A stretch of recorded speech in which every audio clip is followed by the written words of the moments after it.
On today's show, we welcome Dr. Rita Louise as her and I discuss her controversial book, Stepping Out of Eden.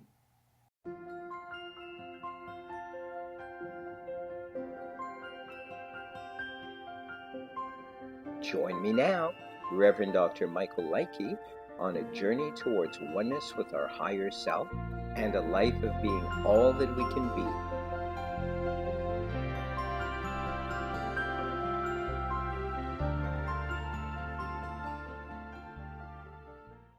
And welcome back, everybody, to my show. I'm very excited to welcome this week a best-selling author, founder of the Institute of Applied Energetics. She's the host of her own Just Energy radio show. She's a naturopath, physician, medical intuitive, a clairvoyant. I'm running out of breath here, Rita. And you've produced as well a number of feature-length videos and video shorts. And we could talk, we were just saying off the air, we could talk for hours about even just one of the things that you've done, and I know you've written a million books, literally a million books. But today we're going to welcome you and we're going to discuss Stepping Out of Eden. Thank you so much for joining us this day. Well, and thank you so much for having me on and getting to spend some time with you and your listeners. So yes, we're here to talk about Stepping Out of Eden, and also off air, I discussed that I really believe that the origins of mankind, humankind, may not be of terra firma, not necessarily of this physical earth. And you've gone and done all the work for me, and for a lot of people, you've done the research, you've looked into genetics and archaeology, and you've looked at everything from so many angles. So let's sink our teeth into this and talk about it. I don't even know where to begin with you. Well, my going into this subject matter is that I really like looking at myth and looking at culture. And so the material that I have brought forward and have included the archaeology, the genetics, the other sciences, the contemporary sciences, is I have myth on one hand, and then I have science, and have looked at how the two pair together to make a congruent narrative. And so you made the comment about humanity maybe not being of this earth. And, you know, the evidence I really bring forward comes from the mythic record, where it is extremely suggestive that, that we were a created species and that we were created on the earth. And so the bigger question comes into play is, in biblical terms, it talks about that God created humanity, but we find that same narrative in every culture on the planet where God or some divine creature created humanity. And so then you get into the semantics of it. It's like, well, who or what is God? Is it this divine presence, this omnipotent being that we all pray to, or is it something else? In these stories, is it something else? And I choose to be of the opinion that what we're talking about is something else, and more like an extraterrestrial race that did genetic engineering. And today, genetic engineering is not some science fiction concept anymore, and mixed their DNA with animal species that were existing on the earth. And from a conceptual point of view, if you're an extraterrestrial race, and I'm sorry, I'm a bit of a Star Trek girl, but when Captain Kirk would be, navigating through the galaxy or the universe, they would always look for a Class M planet, because a Class M planet supported life, human life. And so in order for an extraterrestrial race to come and live on the earth, they had to come to a planet that supported their life form. And one of the things that you find in the mythic record, not very specifically, but by inference, was they had some issues being on the earth. And they would come here for short periods of time. They would cover their bodies with gold as a reflective substance so that they could deal with the infrared radiation.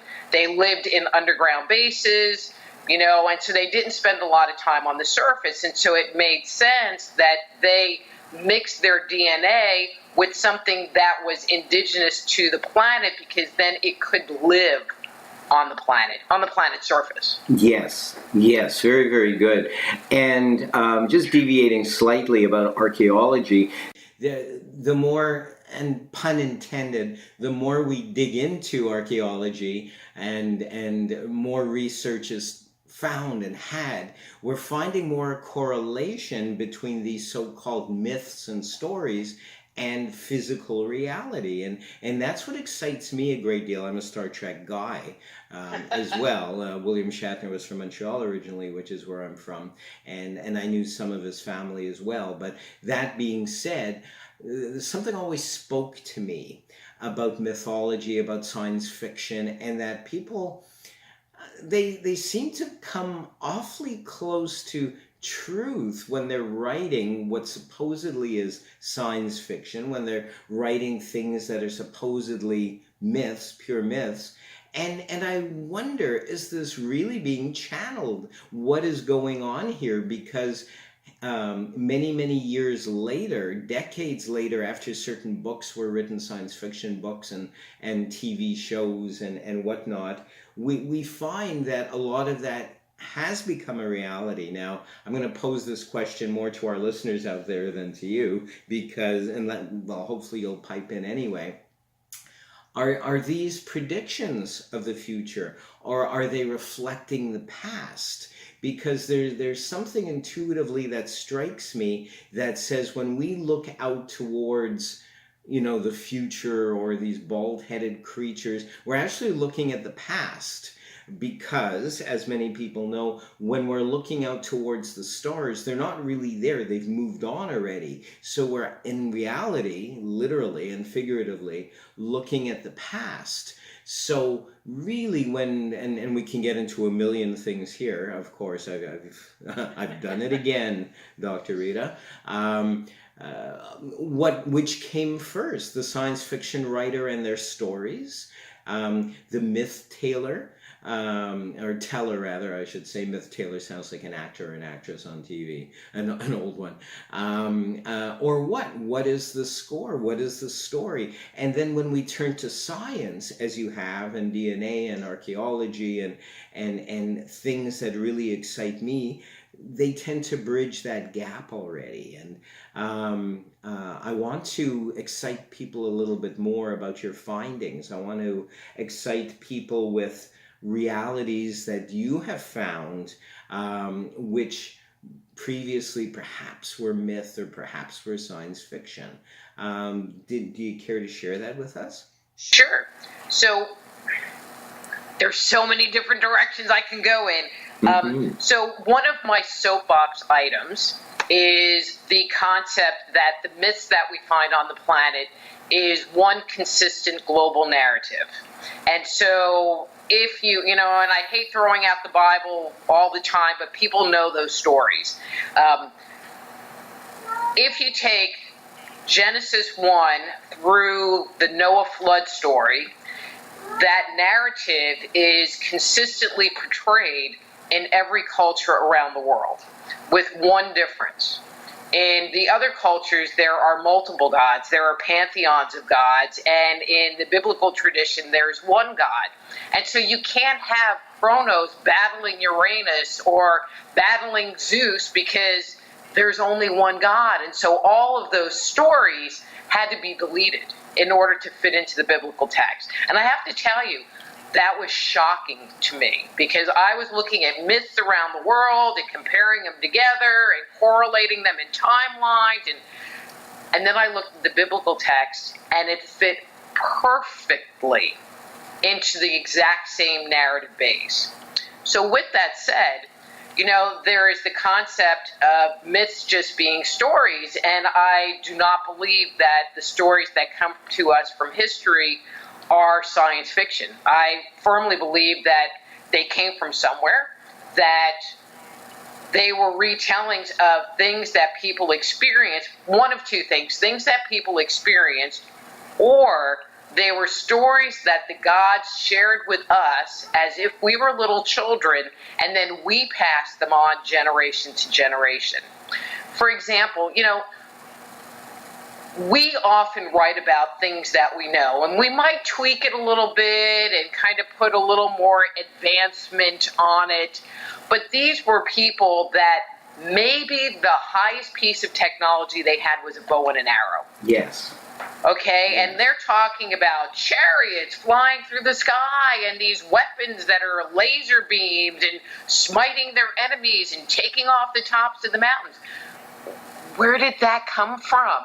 I mean, there was not anything in their cognizant reality to support that level of advanced understanding of technology. Yes. I mean, we can look at it now and go, oh, well, they probably had some kind of laser thing. But then it's like, and these weapons were always of the gods. Humanity never had them. Yes. They were always, or they were gifts from the gods, that were given to demigods and select individuals. And so I feel like those stories, came from a original source, and we just carry them forward, but they're not fiction, and I feel like especially you take the concepts that are portrayed and then the globalism of the story, because every culture has the same narrative. Might be broken up, but you can piece major segments together, and because they always talk about a golden age. They talk about the creation of the earth and the terraforming of the earth. They talk about a God that lives in the sky. They talk about a God that lives under the ground or in the water. And so there's this consistency that you find. And so if I made up my mythology and you made up your mythology, the stories we would tell would be inherently different. Yes. But that's not what we find. Yes, absolutely. I find the only differences are cultural. For example, I'm Jewish. I was born and raised a Jew, although my holidays were measured with food. So It's a Jewish thing. Right. And so I wasn't taught a lot until like 25 years ago when I did my own research on my own religion and culture and myths and whatever you want to call it. But at the same time, I was studying Christianity and I was studying a number of other belief systems. And I think it was my wife-to-be, the one that I'm currently married to, and she started talking about a Bible story from New Testament as opposed to the Torah. And I said, well, no, that's the Buddha. And because we can trace so many stories where the Buddha walked through poverty, through towns, and so much of what was told about the Buddha is also told in Christianity and told in other faiths and cultures, etc.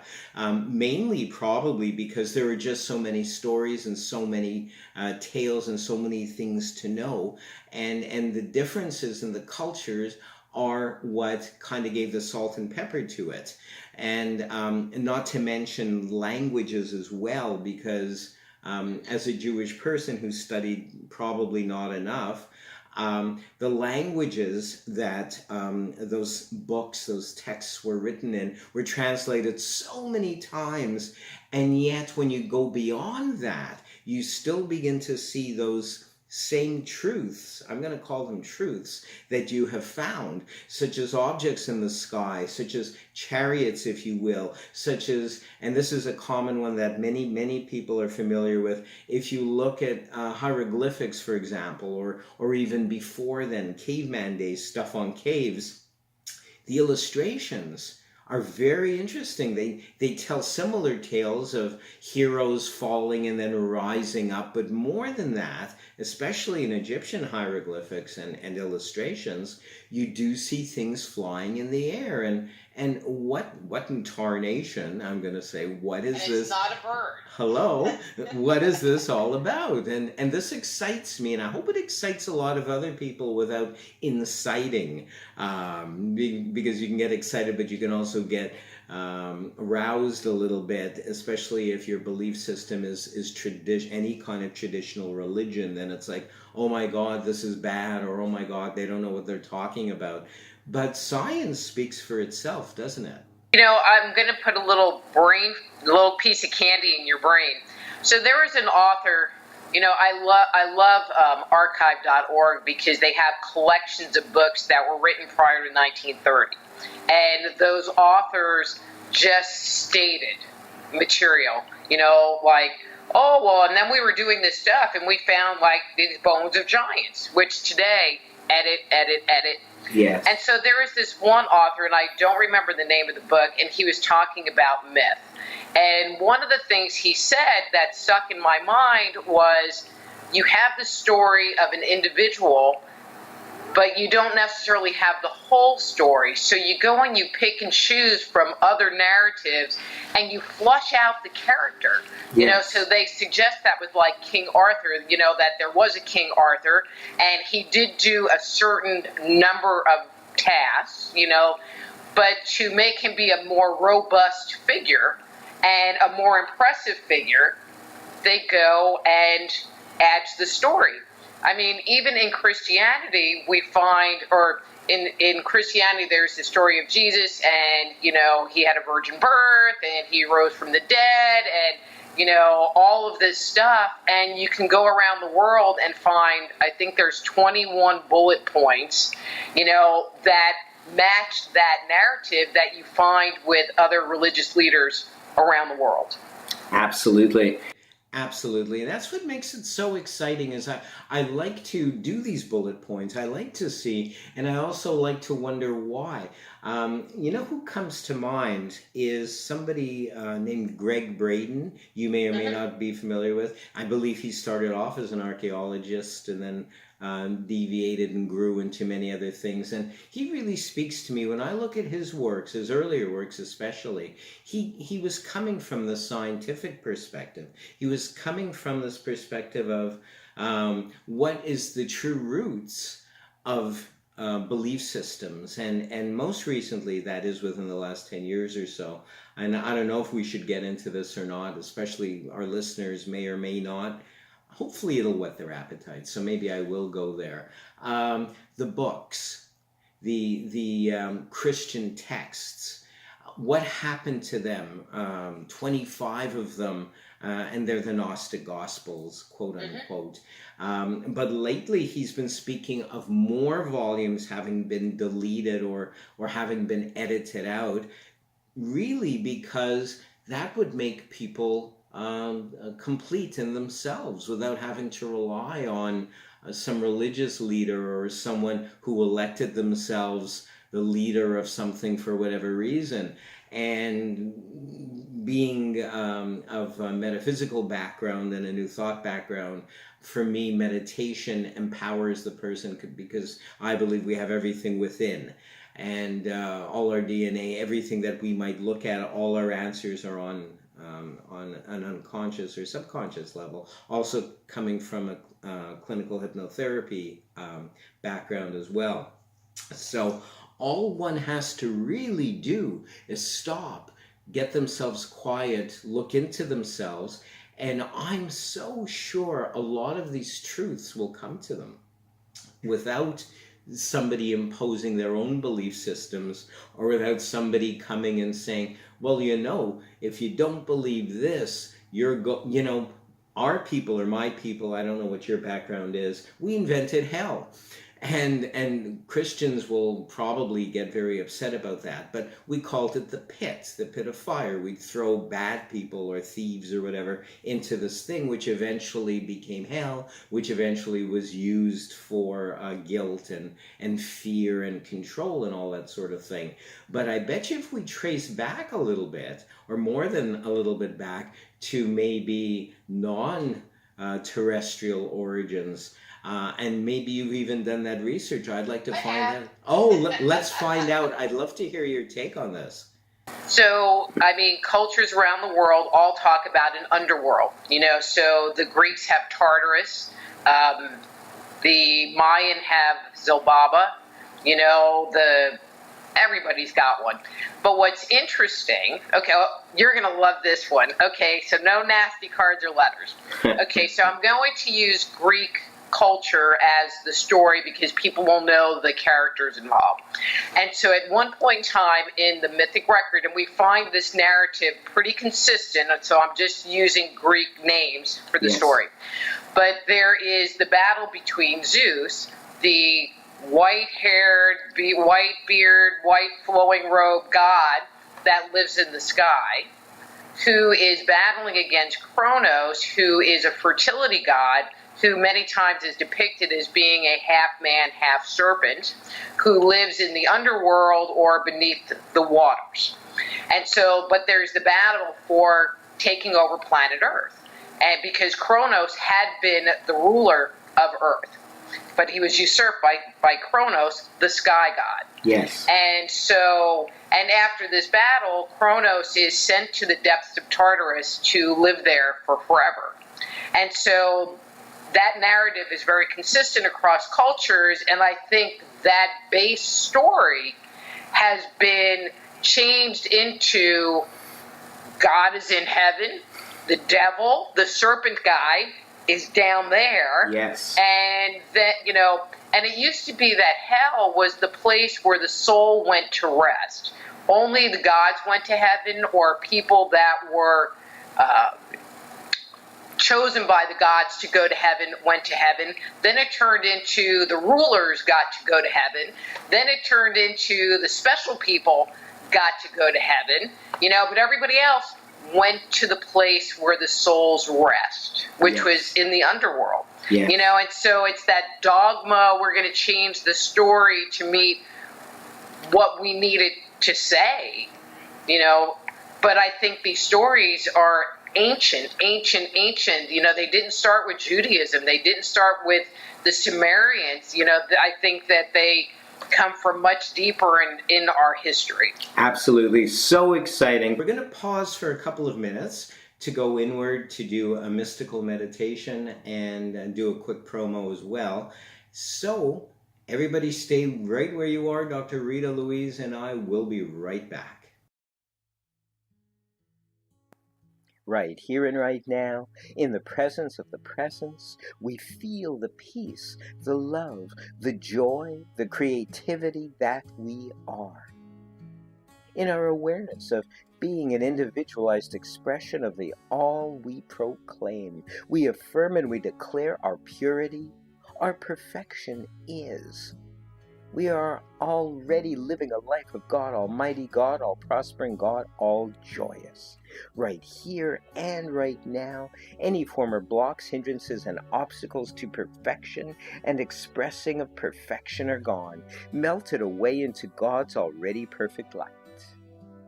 Even now, the sweet perfection of life seeking to express through us as us already is in the mind of the universe.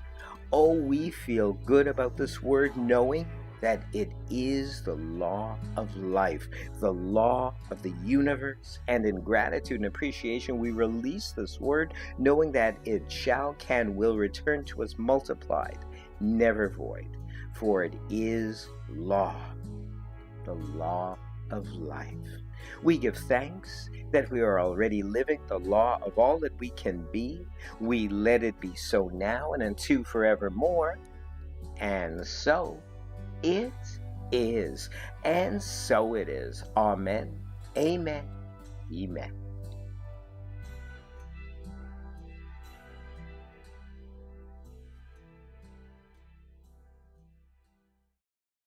Listen and watch Fridays to my podcasts and webcasts on Spotify, iTunes, SoundCloud, Mixcloud, Spreaker Radio, Blog Talk Radio, Anchor FM, Facebook, YouTube, and Stitcher.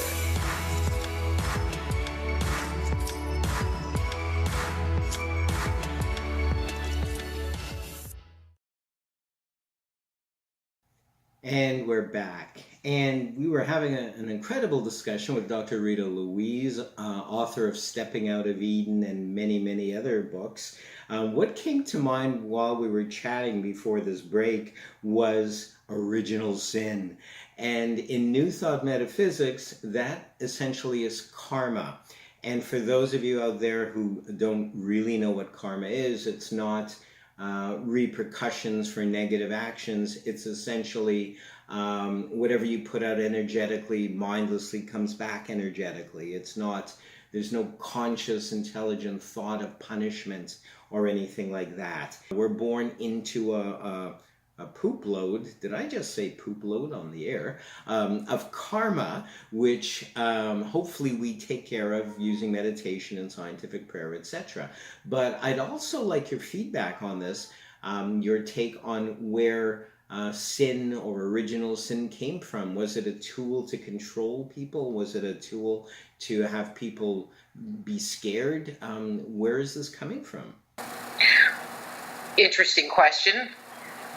Cultures don't, I mean, they definitely don't use the concept or the term original sin. I mean, in Indian cultures, they talk about karma, obviously. But what's interesting is one of the earliest things that we find developing in society are laws, you know, and before we had what were laws, you know, 10 Commandments, you know, all that, were taboos, you know, and so if you did this, you were tabooed, and something that was tabooed could be too sacred, like going into the Holy of Holies was too sacred, you know, and touching a dead person was too, you just don't do it because now you're ritually impure. Yes. You know, and so the lives of our ancestors, our very distant ancestors, and some indigenous cultures today really exist by this whole gamut of things that are good and things that are bad. And what's interesting is that ritual and the ritual experience was so tied to their culture that, you know, it's interesting because people will sit there and go, oh, well, baptism, that's a Christian thing, you know, or circumcision, well, that's a Jewish thing. But it's not.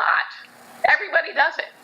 Yes, yes, absolutely. I was kind of surprised. I thought that circumcision was kind of, you know, like a Judeo-Christian concept, but no. No, it's a cleanliness thing. A lot of stuff that is kosher or Jewish law was based on the fact that there was no refrigeration back there. And a lot of things were based on health and on cleanliness. And we're actually running out of time, so I want to connect people with you. And how are the many ways, hopefully, that folks can get in touch with you, maybe buy your book, read your book. I know you have many books. We don't have time to list all of them, which is why I picked Stepping Out of Eden, one of the many reasons why I picked it. How can folks get in touch with you, Dr. Rita? Sure. So the best way for them to contact me is via my website, which is soulhealer.com, SOULHEALER.com, and they can order any of my books from there or videos. I mean, they're all available on Amazon and Barnes & Noble, but they come signed from me, which is always better. And, you know, and they can like me on Facebook, Dr. Rita Louise on Facebook, or Psychic Doc on Twitter. Excellent. Thank you so much for coming on this week. Hopefully down the road you'll come and visit again because there's a million things we could talk about. Thank you once again, and I also want to thank our viewers and listeners out there for joining us this time. We're here every Friday at 12:30 p.m. Pacific, 3:30 p.m. Eastern Time. Until next time, peace and richest blessings.